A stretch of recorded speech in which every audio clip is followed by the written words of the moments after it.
ልንገርህና ፕሌስ ትዳር ውስጥ ያላችሁ ሰዎች ስታገባ ወደፊትም ትምህርት ይሆናል። ሚስትህን እናትህ ላይ አትማት፣ የወለደች እናትህ ላይ ሚስትህን። ምክንያቱም ዛሬ ተጣላችሁ ማለት አንተ ስትታረቅ እዚህ ላይ ነች እሷ፣ ለእናትህ ግን ጠላት ናት። ጠላት አረካት። የሚስት ገበና በቃ እዛው ቤት ውስጥ በምንም ተአምር የባልም ይሁን የሚስት ገመና ለወዳጅም ለጓደኛም አይነገርም። ምክንያቱም ውሸታሞች ነና፣ ውሸት ነው። ስትታረቅ ደረት ላይ ነው ያለችው። ይሄ በምንም ተአምር ትዳር ውስጥ አንዱ ትልቁ ቁልፍ። አማቾቻችሁ ጋር ወይ ሚስት ወይ ባል አትሙ። እሷ ከመውደድ የተነሳ ከሆነ ወይኔ ልጄን እንዲህ አረጋት እንዲህ አረገችው የሚሉት፣ እናንተ ግን እፍፍ ብላችሁ ተመልሳችሁ ጨዋታችሁ ላይ ነው ያላችሁት። ብዙ ጊዜ ቤተሰብ የሚገባበት ትዳር ሲበላሽ ያለው ነው። እንደዛ ያረከው አንተ ነህ። ለምን ትወስደዋለህ? ደስታህን የማትወስድ ከሆነ ችግርህን ለምን ትወስደዋለህ? ሚስቴን አይስክሪም ጋበዝኳት እማዬ ብለህ ደውለህ ታውቃለህ? ነው ታዲያ ችግር ሲፈጠርስ ለመፍታት ሞክር በተቻለ መጠን።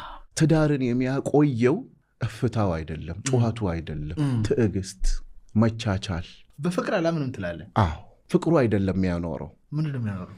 ልክ አንድ ኬዝ ምን ገጠመን፣ ልጁ በጣም ፍቅር የያዘው። እንግዲህ በአንተ ቋንቋ ልምጣ፣ እቺን ልጅ ካላገባዋት ነፍሴን አጠፋለሁ። ቤተሰብ ይደነግጥና ሽማግሌ ከዚህም የማይመለሱትን አምጥቶ መርጦ ይልካል። እባካችሁ እጃችንን አትጣሉ። ያው ታውቃለህ የሀገሬ ሽምግልና እኮ ወደ ሽምግልና ሲላክ የማይመለሱ ሽማግሌዎች ትልካለህ። ኖ መባል የሚከብዳቸው።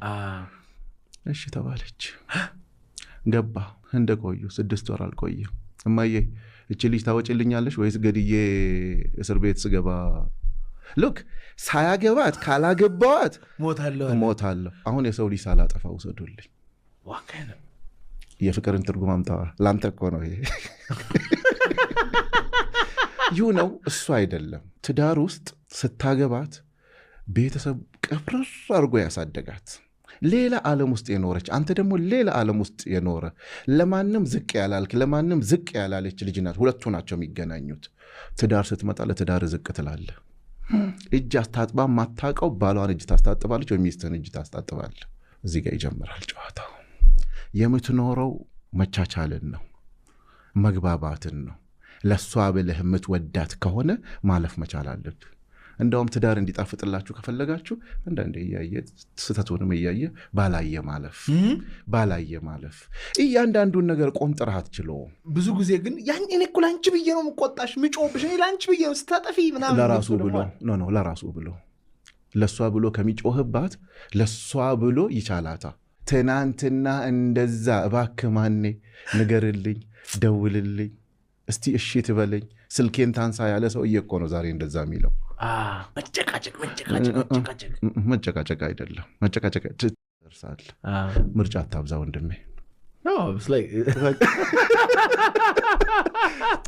ሉክ ሪሌሽንሺፕ ላይ ኤክስፐርት ነኝ። አንድ እውነት ልንገራችሁ፣ ምርጫ ስታበዛ የመጀመሪያ ችግር እዛ ጋር ነው። እኔ ምርጫ በዝቶብኝ አይደለም እየጠጣ። ሁለተኛ ደግሞ ትዳር ምሪት ነው። ፈጣሪ ነው የሚመራ። ምራኝ በለዋ። በቃ ጌታዬ፣ በቃ ለእኔ የምትሆን አጋር ስጠኝ። በቃ ከዛ በኋላ ምንም ምትወዳትን ሴት ብዙ ጊዜ አብረህ አታሳልፍ። ጥናት ብለህ 6 ዓመት 7 ዓመት አብረህ ኖረ ተዋውቀ ነው። ትዳር ራሱ ጥናት ነው። ኦርጋናይዜሽን አትጨርስም። ራስህን አትጨርስም እንኳን ሶስተኛ ወገን ማምጣት። ስለዚህ በቃ በዛ ከተስማማ መቼ ነው ሽምግልና የምትልከኝ? አንድ ሽማግሌ ተገኝቷል። አንድ ደግሞ ጨምርና እንደዛ ነው። ኦኬ እስቲ አውራ አንተ ስለ ትዳር። ቅድም ቆንጆ ነገር እያወራ ነበር። ብዙ ዓመት በትዳር ቆይታል። ስንት ልጆች ወለድክ? 3 ሴቶች ናቸው ወንዶች? ሴቶች ናቸው። 3 ዋው። ሉክ አንድ አባባል አለ እኮ፣ ምን ወለደ ሴት ወንድ፣ ምርጫው ያንተ አይደለም፣ የፈጣሪ ነው። አለቅ። በተሰጠህ ነገር ደስ ብሎ ማታመሰግን ከሆነ በቃ ሌላ ችግር ውስጥ ነው። በትዳር ግን ደስተኛ ነህ አንተ? እጅግ በጣም እውነት።